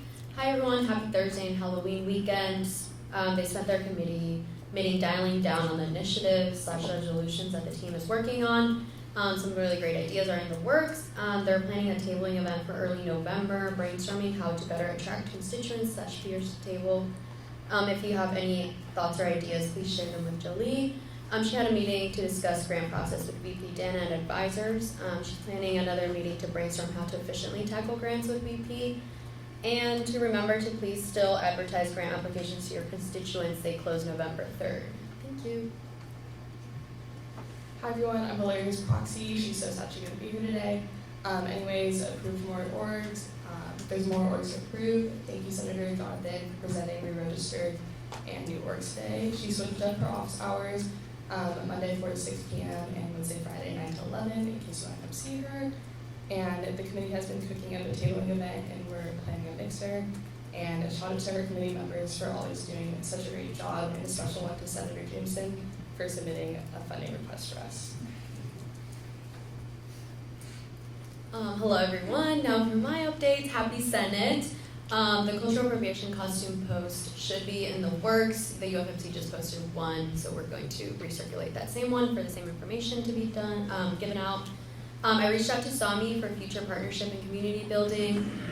We're thinking maybe something during Native American History Month, but also setting something long-term that she feels comfortable with.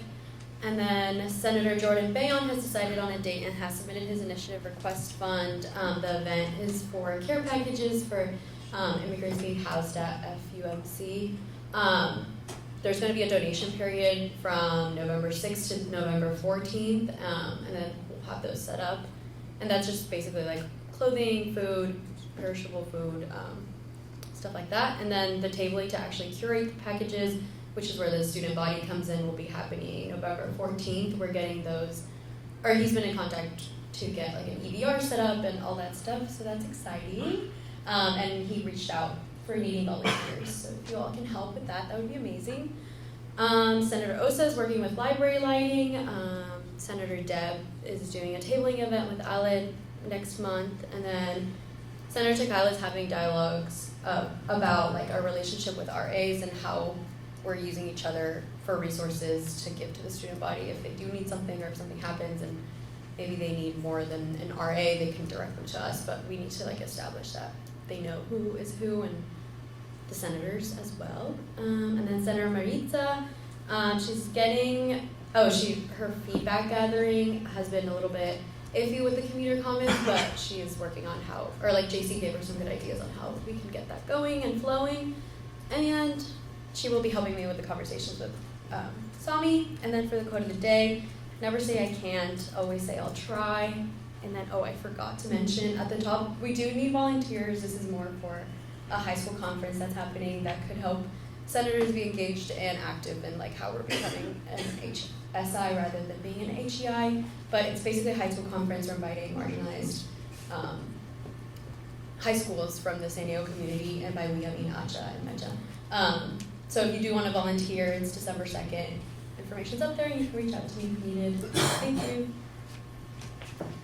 Hi all, happy Thursday.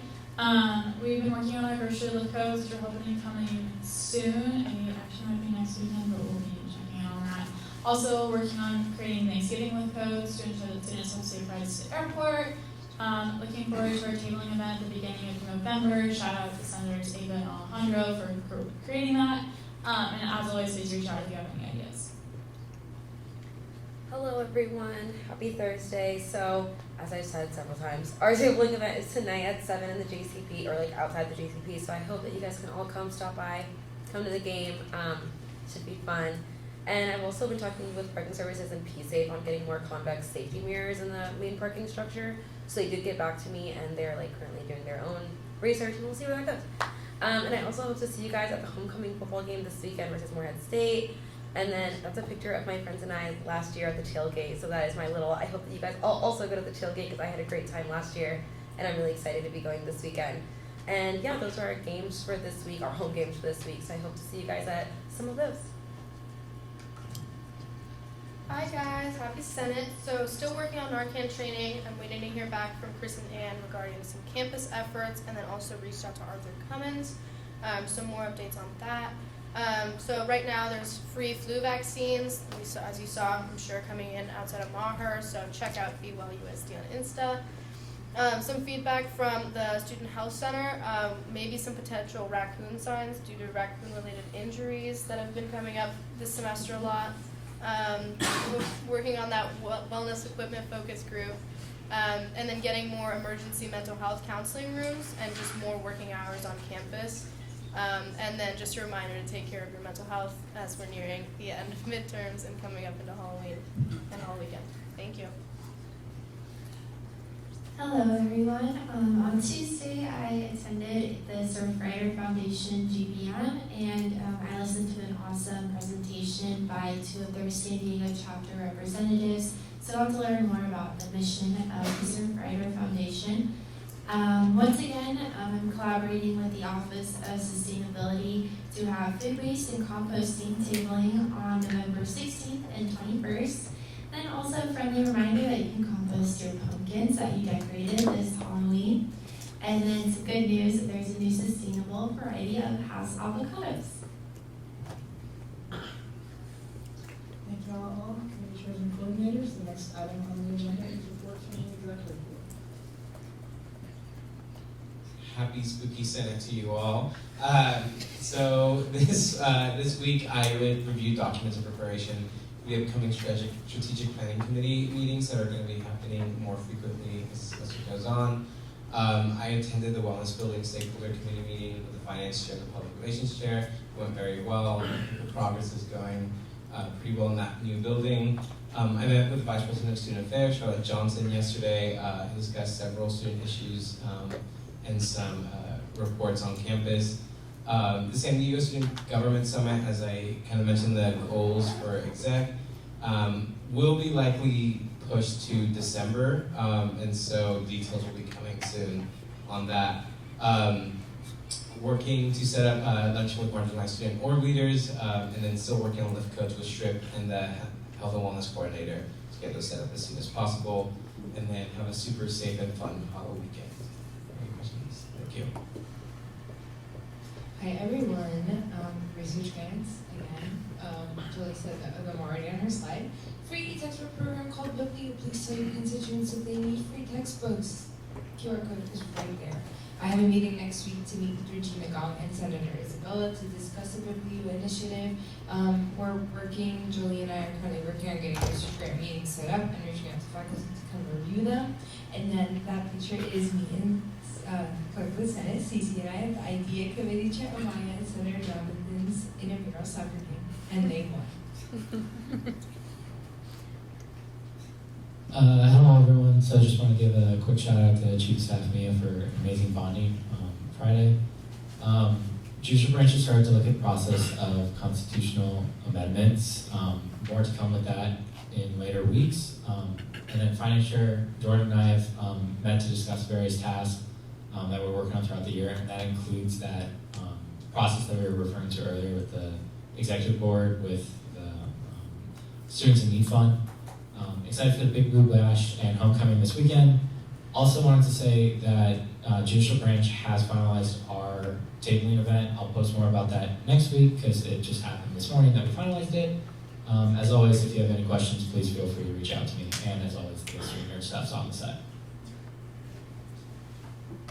Hi everyone. Thank you. Big Blue Bash is tomorrow. Super excited for that. Services with DJ Mondo opening up for them. Doors open at 7 p.m. on the Paseo. Super exciting. Homecoming tailgate on Saturday. Looking ahead, we have Autumn Fest in mid-November and Save the Day for California Adventure on the 18th. And email me with any questions. Thank you. Hi all. I've been working with the ASG Chief Justice, like John said, about all the multiple projects throughout this year that we're working on. Continuously working on emails from student orgs and getting through that. Working on getting input on ASG Center's funding guide from ASG funded centers. I'm going to be working on this week and next week. And I also attended the Wellness Center's Stakeholder Committee meeting this last Tuesday, I believe. And then just some HBC updates. With the additional allocations, we have allocated around $87,000 to student orgs. Happy Thursday, everybody. So I posted on the Instagram that there are vacant center positions at Commuter, San Glen, and School of Business. So please let your constituencies know that there are open seats in Senate if anyone is interested. Also, just regarding like social media, it would be very helpful if you guys reposted them on your story as well, just so it circulates around different constituencies. And then a reminder, your marketing request forms, please send those in a week in advance so the marketing committee and I can review them. And then, as always, the marketing request form is linked on my slide, and then follow our social media. It's linked up there. Please tell your constituents as well. And if you have any questions, my email's up there. Happy Senate. Thank you again to everyone who came to the bonding. I hope you all had fun. If you can please share your pictures with me to my email, so for the end of the year slideshow, we can have those, that'd be great. I'm updating the current ASG office as the president spoke during our executive board meetings. I have information shared with the chairs, vice chairs, and the judicial branch parking reappeal, so if you can look at those and hopefully they can share those with you during their meetings. It's more of like layouts and furniture and different things like that. And I'm also working on future fall bonding, so if you have ideas, you can put it in the Google form there. And lastly, I'm working on the semester major summaries document, so you should all be expecting an email about that soon.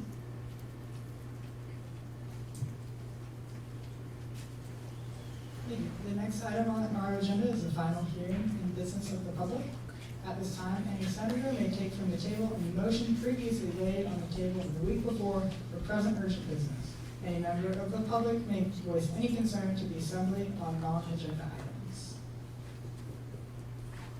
Shane. Hi y'all. First off, happy Volleyball Thursday. Who wants a volleyball? Yeah, okay, cool. Welcome. Thanks for coming. Use the mic? Okay. So like Anissa said, y'all are hosting an event tonight at the volleyball game. And I don't think I need to be the one to tell you, but compared to other orgs, ASG attendance at games has been abysmal. Basically, if you're not on the dance team, part of, you have to be there because you work, or named Anissa, you've been to maybe one game, right? And so tonight is where that starts. If school spirit is y'all's goal, that's great. But then tonight is how you do it. We're looking for members to join our student section. We're looking for leadership, and y'all are leaders. And so tonight's the way to do it. After the meeting, if you want to be a leader in the student section, come up to me. We'll get you some jerseys. We have Chris Bryant jerseys for our student section. But you have to be there tonight, and you have to be a leader, and we'll get you initiated. All right? But this is when it starts. And part of it is showing up. And so that's how you do it. Showing up tonight, showing up to homecoming. Y'all are leaders. Y'all know your communities, and you're missing out. And it's not just you, but it's also your constituents that are missing out. So I'll see you there tonight. I don't hope to see you there. Anissa's nicer than I am. I will. Thanks, y'all.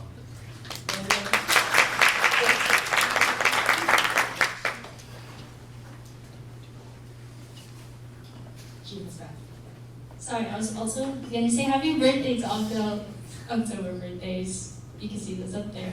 Hope you enjoy the event.